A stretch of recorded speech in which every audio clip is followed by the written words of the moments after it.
Thank you so much for joining us this evening. My name is Rachel Dimitroff. I am a senior graduating this upcoming May. I am currently studying marketing with 2 minors in graphic design and sales. I'm currently involved on campus as a promotions intern for SUNY Oswego Career Services, as well as a member of Alpha Epsilon Phi, which is a national sorority here on campus. Some of my career interests include digital marketing, social media, and sports marketing. Some of my personal interests include I love to read, I love to hike, and especially yoga.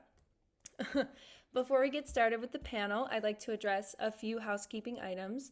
Tonight's event is being recorded and will be posted on the Imagine 2022 website, so you can dive back in and share it with your friends who weren't able to attend tonight. You are welcome to use the chat throughout the session to engage with the panelists as well as ask any questions that you may have.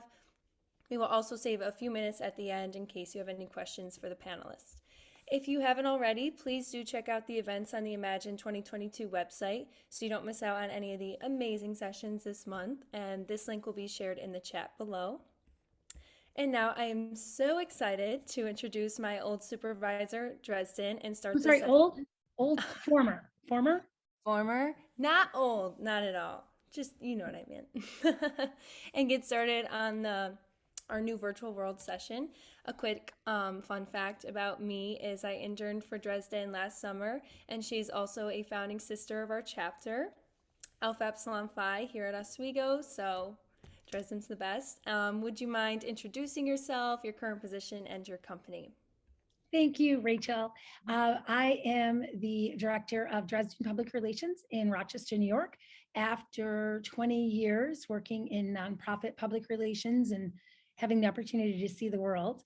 And prior to that, a newspaper reporter. So I've had a heck of a career, and I'm also a performer doing a variety of theater and comedy and singing things, and also an author. So yay, Oswego, they prepared me for an array of opportunities. And I just got to let you know why I laughed in the beginning. So I happened to work with a colleague by the name of Bill Testa, who's doing the 5 o'clock session. And in his description, he was called esteemed alumnus. But in my description, I was just called alumna. So it was just a joke. So I had to laugh out loud. So thanks, guys. Thanks for the joke. That was awesome. So Rachel is amazing. Rachel lives in Buffalo. So obviously during the summer internship, we weren't going to make her drive to Buffalo every day by any means. So it was hybrid. We did at least half of her internship virtually. So we will cover a little bit of that because that is going to be the reality for some of you this semester. I want to give a shout out to incoming intern Marissa, who is on the call. She is going to be starting her internship next week. And it's going to be mostly remote, even though Rochester and Oswego are only an hour and a half apart. It is winter and COVID and all of the above. And of course, any opportunities where she can be at press conferences or, not to be missed opportunities will get her here to Rochester. But virtual is the world that we are living in, and that includes internships, and yet you can still have successes. So Rachel, do you want to, we'll at least start, since we talked about you interning with me, with our team here in Rochester, do you want to just give some, what are your thoughts about when you were working on projects remotely? Now, keep in mind, we're in public relations communications. So our faces are in computer screens, writing and scheduling social posts and so forth. So we're more fortunate maybe than some other careers, but since we were able to work remote, I'd love your thoughts. Absolutely. So I think that working remote, obviously it's always better in person, but if you both, we created like, hey, I'm going to call you in 5 minutes or like in the next hour, just communication between each other about when you're going to communicate, if that makes sense. I think we did it as best as we could, and it was such a rewarding experience, even if I wasn't always in the office, because like you said, that's going to happen. I was in Buffalo, you were in Rochester, and I think we made it work really well to the point where we didn't even hop on Zoom sometimes. It was just a phone call.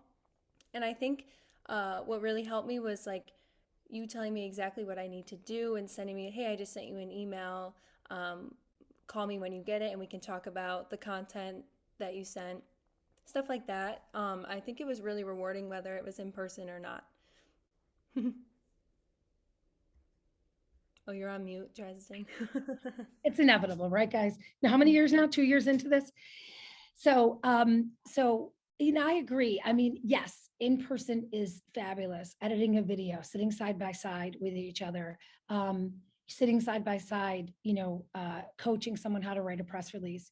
But we've gotten used to this. The reality is we've gotten used to doing this where, screen share is a thing. So we can still be technically side by side. I almost never meet with clients now to review new website pages because screen share is just as efficient. So I don't think this is ever going to go away, guys. So even when you're working in your jobs, you're going to actually have a leg up that you already have had this much experience with digital learning. It's just very efficient now to do Zooms. Very few people agree that it's better. It's just sometimes more efficient. So out of all the meetings, other than some TV appearances this week, for clients, of all the meetings that I've had in the last 2 weeks, only one was in person. And we were actually surprised. And we actually kind of had to talk that client into it being in person, right? Oh, yeah. Because we wanted it to be. So it's just the way it's going to go, even when COVID goes away. So Marissa, I'd love it if you didn't mind at this point, since we are talking about the internship, to unmute if you can, and just say, do you have any concerns about the remote or any questions for Rachel? Marissa, who I put on the spot. I love being put on the spot by you, Dresden. Thank you. One of my concerns is I'm a little worried about like doing it remote because there's so many issues with like technology nowadays. Like sometimes it's hard because there's always like glitching and stuff that kind of makes me a little worried. And then also I wanted to ask Rachel, like, what was it like? What was the workload working for Dresden? Like, was it a lot of different like documents you had to do? Like, that's one of the things that I've been thinking about the most for this internship. That's kind of made me a little nervous, but Don't be nervous at all. It's so rewarding, and it's real life experience that you're getting as close to it as you can. A lot of times, my job was to I created content for some of the clients. Like one of the clients was getting a prestigious award, so I made kind of like a website congratulations with his picture, things like that. And like Dresden and I would go back and forth to make sure it was perfect how he wanted it, professional, and that taught me a lot about correct worded use and like perfect fonts that aren't distracting, little stuff like yeah. that. Yeah, so that's always super important, and a trait I'll take with me, throughout my career. I think just enjoy it, and you're going to learn so much, especially from Dresden. And I think one of my favorite things that I didn't realize you do so much in public relations is research. And we did a lot of like competitive analysis and stuff like that. So you have fun stuff to look forward to. And That's that, really good to hear. thank you. And that right there is research alone is something that can be done remotely. We work in Google Docs. So we literally could all be on the phone in a Google Doc, working on the same project, working on the same social plan. So you really won't even feel like you're not here with us. So the nature of our job, we're very fortunate. So, all right, awesome, Marissa. Thank you, Rachel, as well. Appreciate it. Looking forward to it. So, so Rachel, you being the president of the sorority, I swear I got more real world experience running my sorority than I did, just taking half of my courses. And doesn't mean I didn't learn things in my courses. I'm just talking real world experience, how to run a meeting and so forth. You've already been thrown into that realm because in the thick of COVID, you were president of the sorority. So give us some insight of what you've already learned that you're going to take with you after you graduate. Absolutely. So not only, as being president of an organization a lot, you add COVID and virtual to it all, it's sometimes overwhelming, at least in the beginning. And that's why I always say I think my best trait is adaptability from COVID, because the way that our chapter, little things like our chapter meetings, which are super important to us as an organization to come together, talk about what's upcoming, what's important, fundraisers we're doing, that had to be converted to online, and it was so hard because, like Marissa was saying, sometimes like my Wi-Fi would give out, and then I'm like, oh guys, sorry, and people don't have the time to sit and wait, for me to get back on. And little stuff like that we've had to work out. Also, just being attentive, online. It's hard to get girls are my age sometimes to focus on a computer screen for so long if it's just me talking and going off, which I completely understand. But I think our biggest triumph was recruitment had to be all online, and recruitment is super special to our organization. Obviously, we're adding new members that have the same values as us. And so you had to portray yourself through a computer screen instead of in person, and you don't get the right, connection, obviously, which we've all felt. Online is always going to be different than in person. But I think it's just important to do your best, really, with what you're given. So so in the 80s, just gave away my age, we would have parties at the sorority house that, would show that we were creative and fun and welcoming, and that would help us in recruitment a lot. So Rachel, how the heck did you convey fun through a Zoom? Right. Because We're a fun sorority, we swear. exactly. We used to have like ice cream Sunday sessions in Murano, for new girls to come and meet us, all the national sororities, stuff like that, where you're like in a comfortable environment, just casually talking, eating ice cream. And now it was, hey, hop on our Zoom at 3 o'clock to 3:15 and get as much information as you can to see if you want to rush. So I think that was such a huge challenge, but now it feels like we're pros at it because it was for a year the school wouldn't let us, be in person.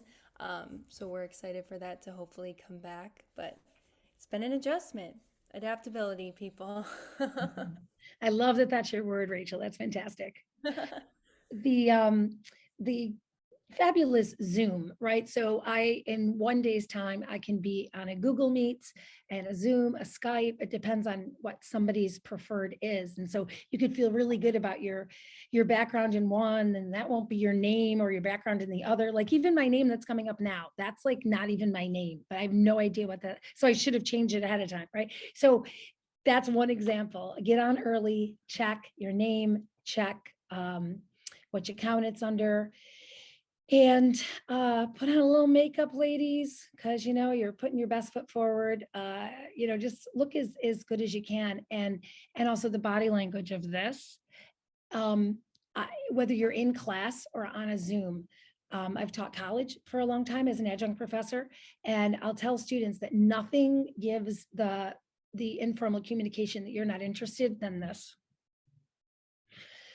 So just be attentive and, look at the screen and smile. And then if you have to go off screen for whatever reason, make it as brief as possible and come back, because it's respectful and it's professional.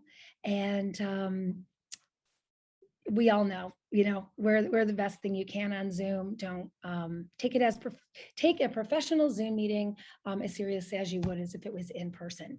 And there's many videos about tips for lighting and the best way to do Zoom. Every time I see somebody who's a national source for a story doing an interview, and their computer's down here and they're talking down here at the computer, like I can't believe that, people who are interviewed on a regular basis just put your computer in a box so you're looking straight. Like there's so many little things that we can do to make a Zoom more believable. I mean, I've had to do Zooms from my car before, but I still pull over in advance and get it all set up. So little extra preparation is definitely gonna go a long way, but I think we all know that. So I wanted to talk about something else, and obviously I'd love Rachel to jump into this conversation as well. Something that I would always cover when I was teaching college was obviously the nonverbals, but also your virtual persona is your real persona. So we know this now more than we did 10 years ago, but with social media being less than 15 years old, we still have to remind folks. So my first day of class, when I would teach, I would have my students Google themselves. So I stopped teaching about 5 years ago. So I'm not talking the dark ages. And I would be surprised how many of my students, I was at SUNY Brockport, had never Googled themselves. And here they are seniors saying, how the heck do I get those pictures off my computer? Now, I know some of you may be more in tune to that because of precautions in school and COVID regulations and so forth. But you have to be very careful what's out there and what's posted. So just be aware of what it is. So if you're in a job interview and somebody says, tell me about that photo, you at least aren't caught off guard and said, I don't know what you're talking about. So Google yourself, see what's out there. I also think when reporters will post on their Facebook description, views are my own, but you work for a news organization. Having a journalism degree from Oswego, I personally, I think that's hogwash, because if your online persona is you, there is no difference between you and who you are online. I think 10 years ago, we thought we could get away that there was a difference, but there is not a difference. I've had to go to my staff, who are very fun people. We only want fun people around us because don't want to take life too seriously, and communications and promotions can be very exciting, where they would be possibly a little too risque dressed on a boat, twerking. And I sometimes didn't become too popular with some of these folks at the time, and we're all still very good friends, where I would say, you know, our clients follow you on social media. I know it's your Facebook page and your Instagram page. You just might want to think about keeping that picture up or not. Maybe somebody needed a picture thinking they're cool, giving a middle finger. And I'll say to them, you represent these clients. You manage their social media pages. If they think you can't be responsible enough to not do that on your social media pages, how are they going to know that you have their back? It can sound a little harsh, I understand, but somebody's got to say it to them. And since we're in the business of reputation management and PR, we have to follow that lead as well. So sometimes we have to be the bad guy as the PR person to even go to a CEO who maybe posted something a little too negative about a competitor. So your online persona is who you are, regardless of what you think. So make it the best it can be to truly portray who you are as a person, taking extra caution to understand that the professional world is watching. Rachel, I'd love your thoughts. I 100% agree. I think we've had this conversation before when I was interning. I see it all the time. I have a few instances with some of my friends who have gotten in trouble because of their social media. And I think our generation, that it is our generation, is social media. I mean, it's rare if you don't have it, right? So I think just being cautious, and yes, it's like I should have freedom of speech. I should be able to post what I want on mine, but it's like you're representing yourself as well as the company you work for. Even if you mean no harm by it, it can always hurt, and you never know who's going to come across your page. And you're also representing everybody around you. I had a teenager on the phone with my daughter this weekend, and she was mortified. And my daughter showed me what the girl's mother had posted on Instagram. The woman's single, she's dating, but she said some things that horrified her daughter. And she goes, oh my God, my friends follow my mom. Right. So you're hurting everybody around you, including your employer, your clients, and your family, if you just aren't extra careful what you put out there. Yep. I think there was a barometer. If you wouldn't send it in a letter to your grandmother, then maybe you don't put it on social media or something. There was a barometer out there at one time like that. I like that. So I'd love to open it up, that discussion right there, or the professional one regarding remote internships, anything we've already discussed, the challenges Rachel had trying to recruit and maintain running the sorority during COVID virtually. Like there's so many things, so many challenges that we tackle every day regarding this topic. So anybody want to ask a question? Ooh, there's so much in the chat. Yeah, there's a few in the chat. I also do want to say, as I stated, I interned for career services and I work in the alumni office, and a lot of big portion of that was online. And we would have weekly meetings all together online with Zoom, and we did our best. The career coaches would, always start off with an icebreaker to like get us attentive and excited, to talk about this week's meeting and what's coming up. So I think if you just enjoy it as much as you can and ask questions, I think in the virtual world, asking questions is so important, because that loss of communication, that lack of communication, I think just always, even if you think it's not like I don't want to say dumb question, but if you think it's a dumb question, it's probably not, because sometimes there's that little bit that gets lost in translation. So that's my 2 things. Actually, no, Rachel, that's an excellent point, because if you're in the classroom and you're a little shy to raise your hand or whatever, at least you're there in person and getting the experience from everybody around you. But the hesitancy to not interact at all when the communication is only virtual is even more isolating. So that's an excellent point. So I wanted to ask Christine a question. She made a comment here where she said a great skill that many employers look for in new hires. Were you referring to Rachel's adaptability? Absolutely, yes. So keep going. I'd love your thoughts. Sure, yeah. So I think you know, looking at just looking at what employers are, you know, looking for in new hires and whatnot, especially with, I think, companies nowadays, the priorities change all the time. Projects that you're working on change all of the time, and really being able to adjust and adapt very quickly and efficiently and professionally from one thing, I think, to another is, I think, so important. I really think if you have a hard time kind of transitioning from one thing to the next, or adapting as the priorities change, that it's hard, I think, for employers. I think it's more time they have to spend, you know, bringing you up to speed, or helping you transition. So I think adaptability and flexibility are huge skills that employers are looking for because of the fast-paced environment and how much things change. Excellent insight. Thank you so much. Yeah, I'm glad you brought it around to that. These are the skills we're going to be looking for. I could see Rachel, if I haven't hired her yet in May, I can see Rachel, you know, saying in an interview what she's been able to accomplish virtually. I mean, that's going to say a lot about her character and her ability to manage. So, you know, all of you have earned those skills as well. So yeah, they're valuable to bring those up in interviews. I think Laura, Dresden, yeah. One thing to add, I think too, that's really important is when you're in person in an internship or a role, I think it might be a little bit easier to adapt because there's people physically around you that you might physically see adapting, you know, changing, putting this project aside. Whereas if you're virtual and you're in your own home office and there's not others like directly around you that you can see, it's really kind of up to you to kind of take that initiative and have that leadership experience and the responsibility yourself to be able to adapt, because you might not see, you know, 3 of your coworkers physically picking something up and putting it to the side and bringing this project over here. So I think that's just an added challenge. I like that you said earlier that there's added challenges to virtual, but we all have to accept it because it's not going anywhere. And there's also benefits to it as well, and efficiency. But I do think that adaptability could possibly be a challenge, especially for new employees or new hires that may not know the industry as much and may not know how to adapt and what that looks like. But definitely a good skill to at least have in your back pocket and have examples to be able to share in an interview.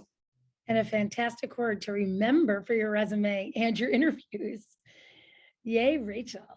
So Laura had asked a question, our esteemed executive director of the Alumni Association.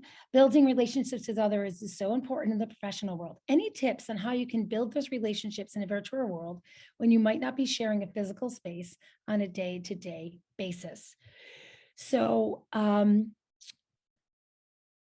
it's really interesting that email has become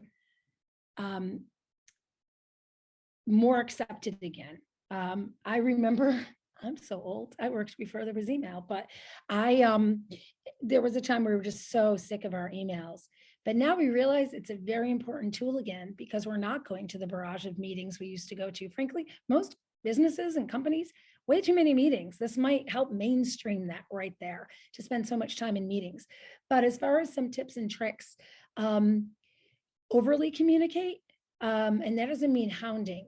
It just means be as efficient in maybe one email than you would be in several, because that might be your only communication with that person all week, because you're not going to bump into them in the hall room or the lunchroom or other ways that coworkers connect. clients are feeling a bit isolated as well. So maybe being a little more at the ready with reports to let the clients know what's happening. Don't let as much time pass between touch base, just simply because there's not the expected in-person meetings that there used to be. So take advantage of all virtual communication tools you have to fill in the blanks where people are missing that human interaction. Rachel, do you have any thoughts on that one? I actually have a story from you.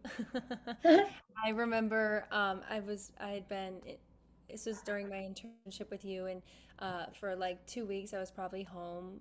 Yeah, I was home. I hadn't come into the office. I remember you FaceTime me, and you kind of let me be a part of the camaraderie. You guys were laughing in the office, and it just made me feel a part of, like, oh, it's like those little small things where it's like, oh, I'm a part of the group. Like, instead of just a phone call or an email. It's not that you have to.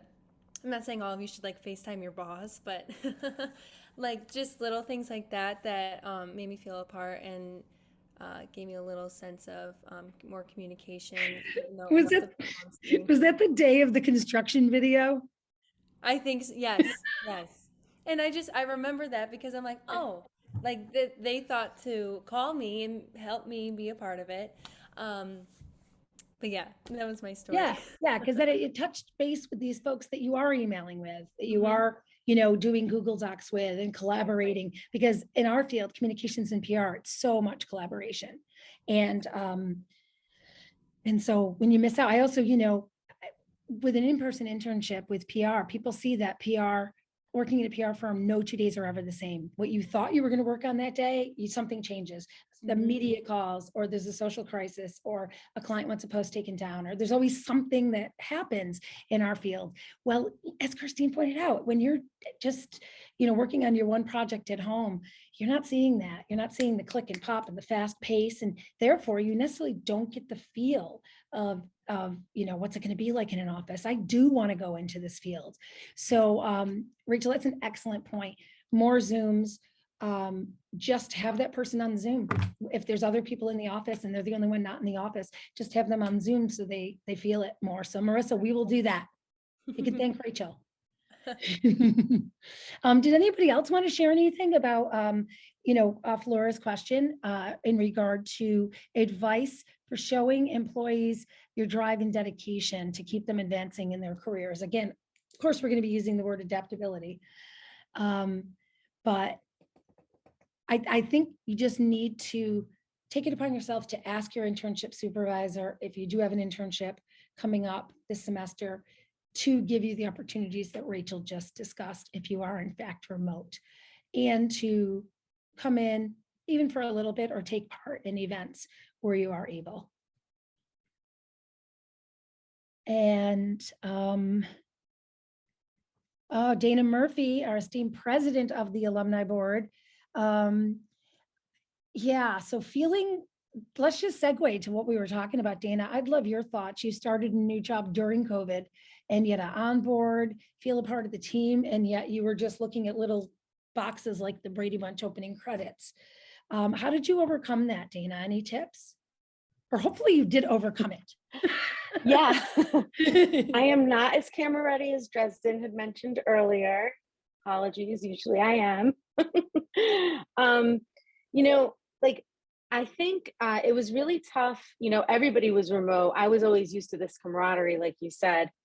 There's some people are very, forward, and they're just going to ask what they need to ask and reach out to who they need to reach out to. And that's me. And so I was very proactive in that way when I wouldn't get the information or answers I needed. But I would say that in this COVID world, you can kind of use the screen and the chats to your benefit when you don't have the in-person interaction and you might be a little more shy, because nowadays I think everybody is super used to getting a chat message or someone reaching out to them that they normally might not hear from. And so whether you're maybe a little bit more reserved or a little bit more forward, utilizing tools like that were super helpful for me, because everyone's on Slack.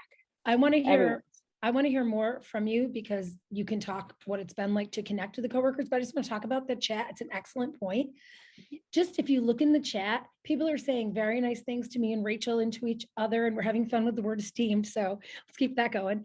But that feels really good. And I've been going to meetings for 30 years where I don't see coworkers patting each other on the back as openly in person, because maybe that's not as socially acceptable in the business world. But in chat, that's like, great question, Jim. Thank you. Like, that kind of thing. So yeah, excellent point, Dana. The chat gives us new opportunities to pat somebody on the back. You didn't have to go off mute. You didn't have to interrupt the meeting. You just said something positive in the chat.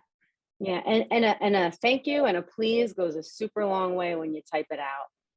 And the other thing I learned too is if somebody's done you a solid and done a favor for you, a quick email to their supervisor or to their coworker and CCing them and saying, hey, and this just happened where I did that to someone on my team.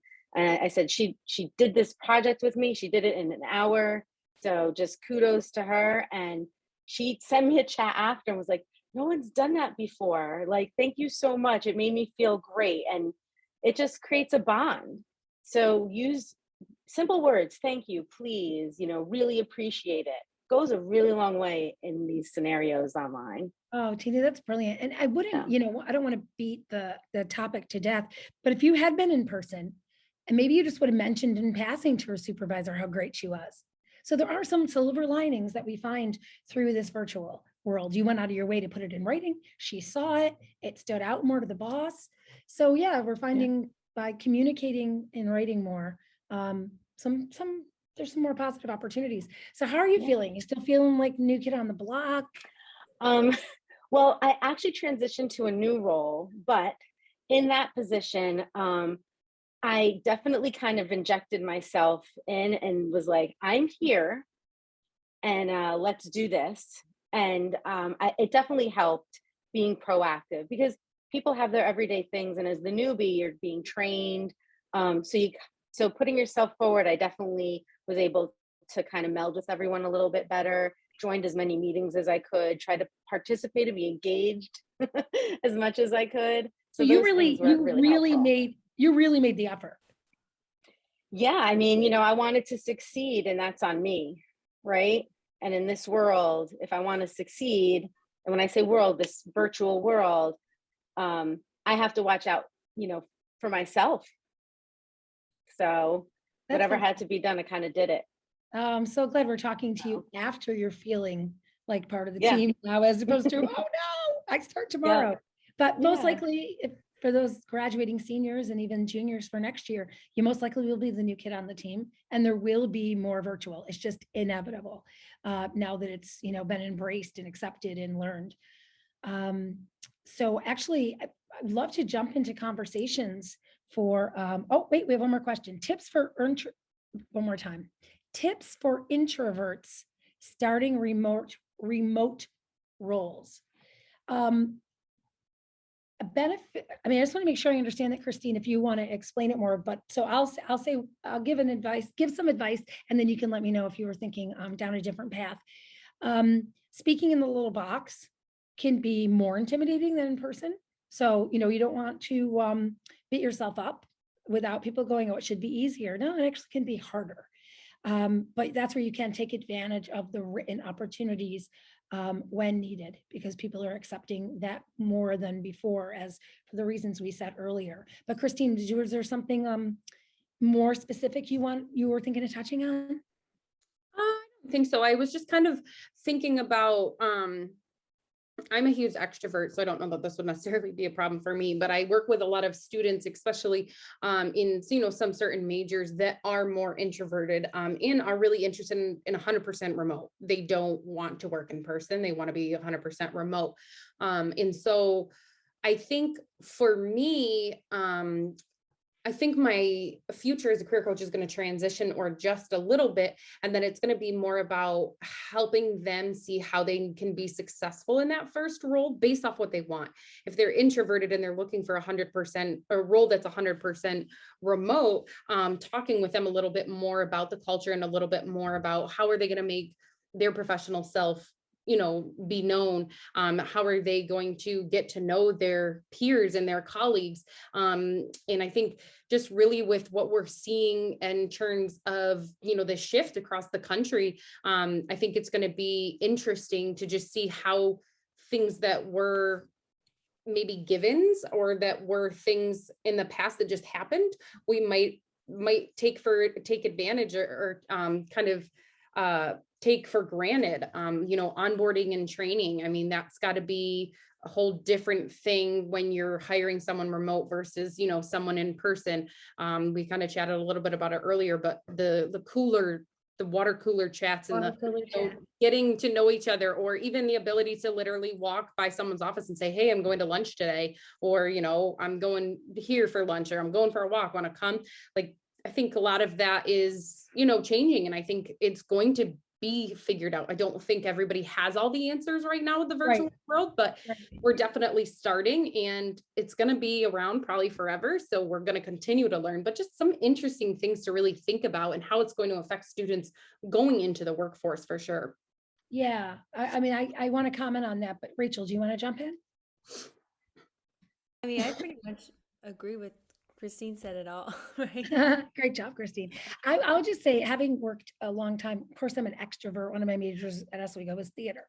But one thing I found coming from a very small town going to Oswego, I realized my first year there, I said, this is so cool. Everybody finds their people. The Star Trek fans found the Star Trek fans, and theater people found the theater people. And everybody like had their friends in their groups. And that does make me sad about the remote only, because even if you aren't an extrovert, you're still going to find your people and your team that you can rely on at work. And that is the unfortunate thing. However, may I direct your eyes to the chat, because Dana Murphy has a brilliant suggestion by what she did. And she said, when I joined my new role, I asked if I could book one-on-one meetings with them to learn more about their roles, and would pepper in non-work questions to get to know them better as well. The personal connection helps people get to know everyone better, so it isn't all work convo all the time. Dana, that's brilliant, because even if you're an introvert, you can handle a one-on-one meeting. And then you're going to know you have that thing in common. You both like the Yankees. You both have 3 kids and 4 dogs. So yeah, Dana, that's brilliant. Dana, you guess what, girl? I'm going to be encouraging you to write a book. Seriously. Write it together. Okay, I'll be your ghostwriter. No, really. I mean, seriously, so many people are dealing with this, starting a new job, especially with the way the labor force is now, starting a new job in a virtual world. Dana, I'll be writing you later. You need to write a book. That was excellent. So can we open it up? Dresden, it'll be really interesting too, because one of the things that, this is probably a weird hobby, but I collect books about like management and weird things like leadership and whatnot. And I think it's going to be very interesting. You talk about writing books. I'm not going to write a book, but I know in fact Dana is.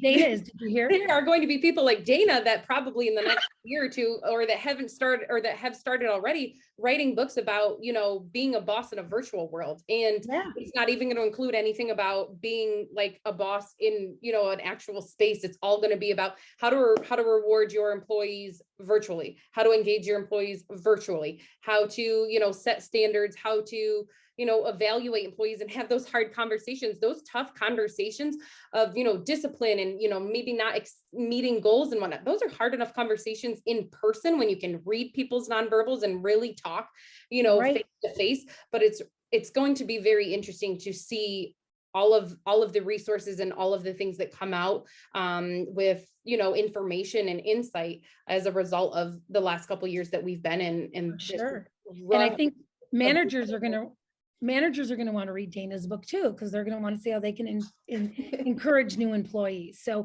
it's going to be quite an audience for Dana's new book.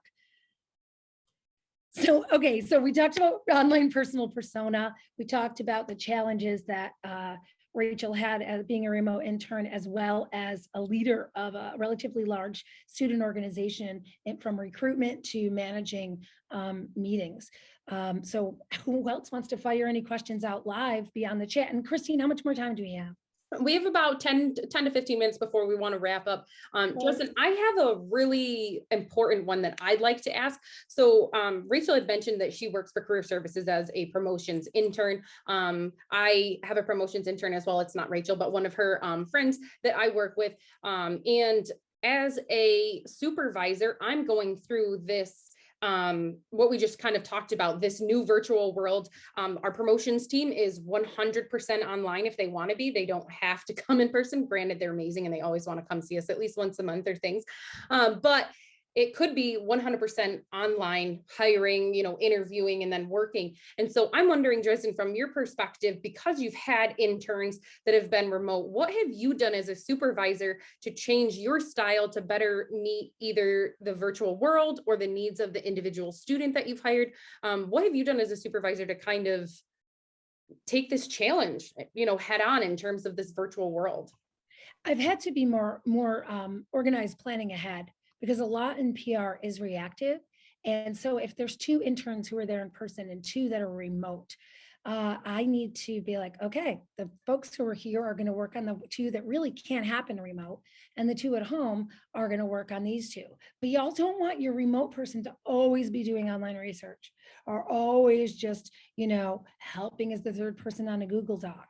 So it really is go big picture at the start of every week and make sure it's fairly shared, other opportunities and in-person opportunities when possible. I don't know how much the promotions leads to social media content, but if they never come on campus, I can't imagine that there's fresh photos, fresh ideas, fresh things happening. So I would encourage, getting on campus and taking the phone and getting as much video and camera as possible. Otherwise, the social posts are going to be stale and not that exciting. So got to get on campus as much as you're allowed with the COVIDs. And then also planning ahead, making sure that so Marissa's hearing this, she's not always going to get the staring at the computer and no fun tasks unless she drives to Rochester. So yeah, I got to be more disciplined, frankly, because otherwise I could just walk in and go, okay, guys, 10 balls in the air. Who wants this one? Who wants that one? That's how I've done it all these years. I can't do that now. I got to plan ahead better. I love that. I think for me too, one of the things that I've really kind of started to feel is like the need to be creative. And so, we have all of these technologies. And if we're virtual, it usually means that that person is in front of a computer at least part of their day, maybe not the whole day, but at least part of their day. And so I've taken, some time over the last few months and really just tried to learn a little bit more about online interactive tools. And one of my favorite ones is called Padlet, Padlet. And it's a really awesome online tool where you get to add a question, and then essentially people get to add their own sticky notes with their own comments. And it's a really awesome way to engage folks virtually. But it'll be interesting to see how that continues. And if anybody else has any other tips and tricks for, being a supervisor and a manager in this space and how we can best serve our students, our interns. That's great. And as ghostwriter for Dana, I'll be interviewing you for that chapter. Okay. So I'll be getting back to you, but somebody does want to piggyback on something you were just saying. So Mary, I'd like to ask a question related to Christine's. I think it'll be easier verbally. So let me know when would be a good time. Fire away. So listening to Christine's question, so I'm a career coach in career services as well. I've done grad school completely online. So I get a lot of this on like that paraprofessional level. But specifically to Christine's question about employers being managers during remotely, what tips maybe would you have for interns or new employees to advocate for themselves in the remote world, to maybe ask for something to be different from their manager? What are maybe some tips, ideas we have for that?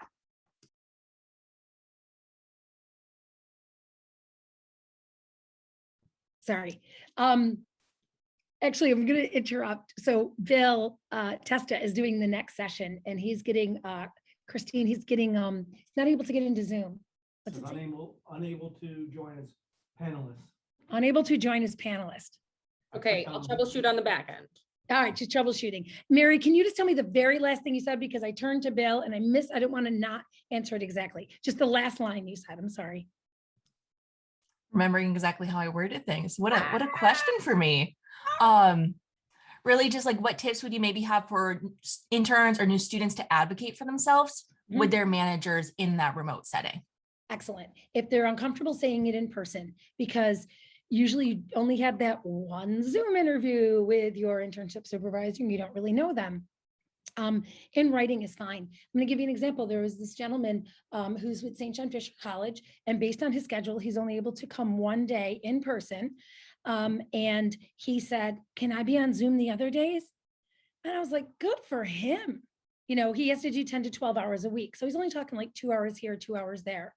Coming in one day and then going home and working remotely wasn't something that he really was interested in doing. So he went out of his way and said, "Can I be on Zoom the other days?" So even if he's just sitting there like that time Rachel's remembering, that's beneficial. So I think just ask. You might not know to ask right away until you're in the situation, but when you do, I would just ask, because any internship supervisor who's accepted taking on interns wants to make that experience the best they can. And everybody's being adaptable in the situation. But if you can think of it, right? Because it's also, we're sitting here going, what a great idea. Hey, that's so cool. Well, your internship supervisor most likely is still going the way she did the last 30 years, like me. Same old, same old. So yeah, so ask, similar to what the St. John Fisher student Kevin did. And now I'm going to be more respectful of knowing when Kevin's not in the office, he wants to be as virtual as possible. I mean, as tuned in, as logged in as possible. Did that help, Mary, or you want anything more? It does. I want to build off it in a way. So when I started being a career coach here at Career Services, we were actually remote. So my first few weeks of being a full-time staff member, my first full-time job was remote. Oh, you're going to be another chapter in the book, but keep going. Oh, good. Sign me up. I'll give you my email. One thing that I really loved is Gary Morris, our director of career services, is phenomenal. And I would just text him. I'd send him a casual text and be like, "Hey, I'm working on a project. Can we find like time one-on-one to connect?"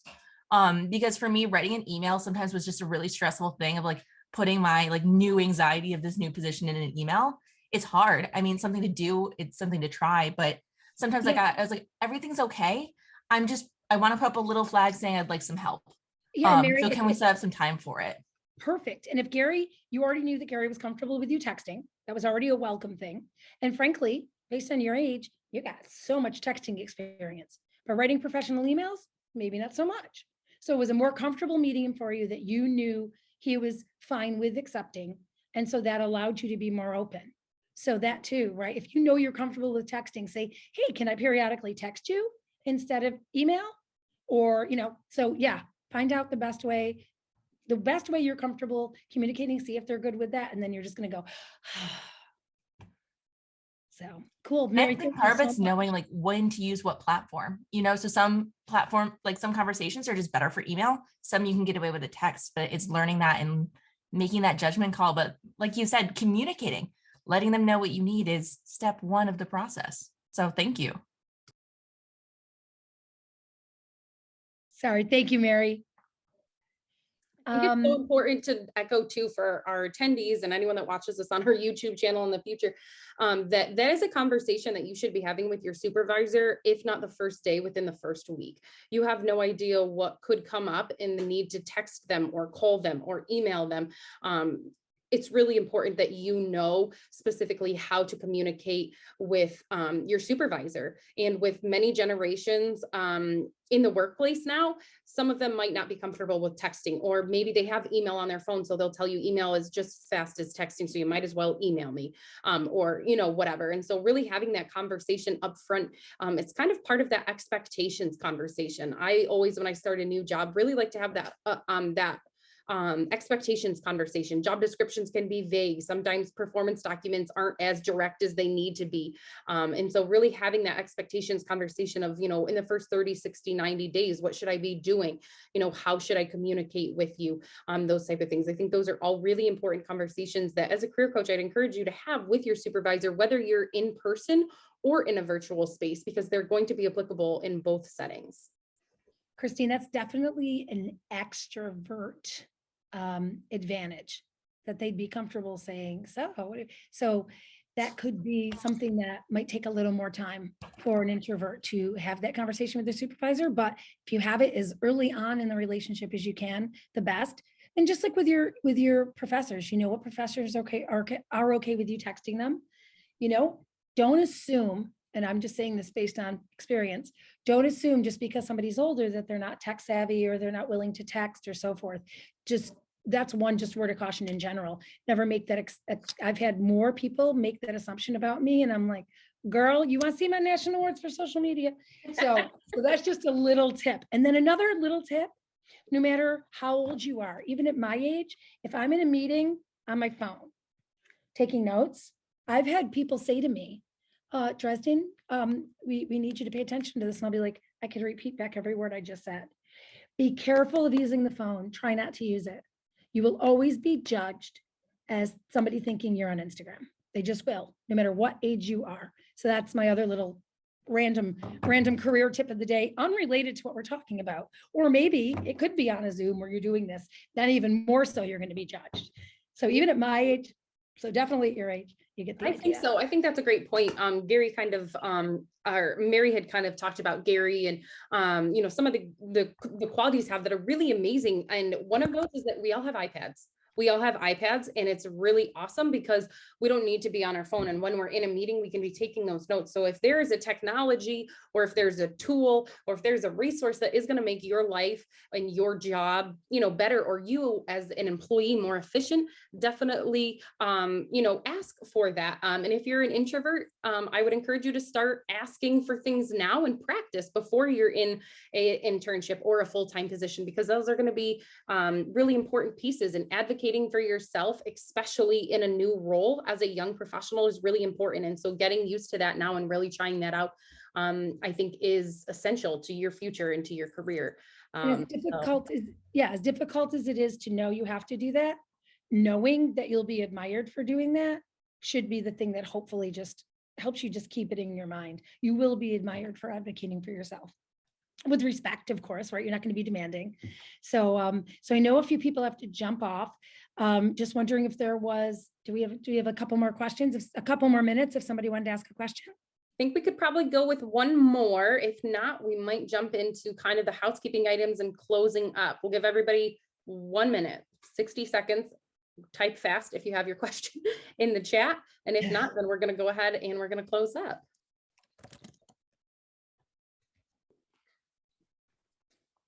Give everybody another.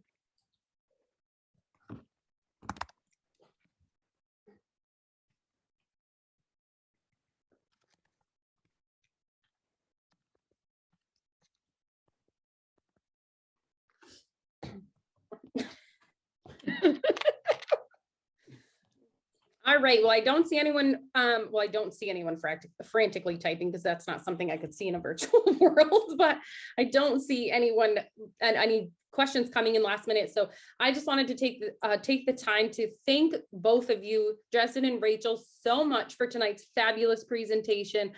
There were things that I took away, you know, from a supervisor perspective, in that, you know, if I don't have a huge extrovert like myself that loves to talk, easing into that conversation and helping support them talking about expectations from a supervisor standpoint can be, you know, a really good thing to do to help that student be their best self. So we really appreciate the time that you took out of your busy schedules to be here with us today. Attendees, feel free to add Dresden and Rachel on LinkedIn and further connect with them if you have specific questions, or if you're just looking to start building your professional network. I'm going to go ahead now and throw their LinkedIn links right in the chat, so there is no excuse why you shouldn't connect with them. And with that, I'm going to go ahead and turn it over to Rachel to end with some housekeeping items. Thank you. So prior to logging off for the evening, please don't forget to complete our post-session feedback survey via the Google form, which will be sent in the chat. Also, please note we are asking participants to complete this form every time they attend an Imagine 2022 session. Each successful submission will count as one entry for the week's prizes. The more events you attend and submit the survey for, the more chances you have to win. which would be awesome. But thank you so much again, everyone, for joining us tonight for this session. Please check out the other upcoming sessions on the Imagine 2022's website and save the date for any upcoming sessions you might be interested in. Thank you so much. Thank you, Rachel. It was an honor to do this with you. I'm so thrilled you could do it. Thank you.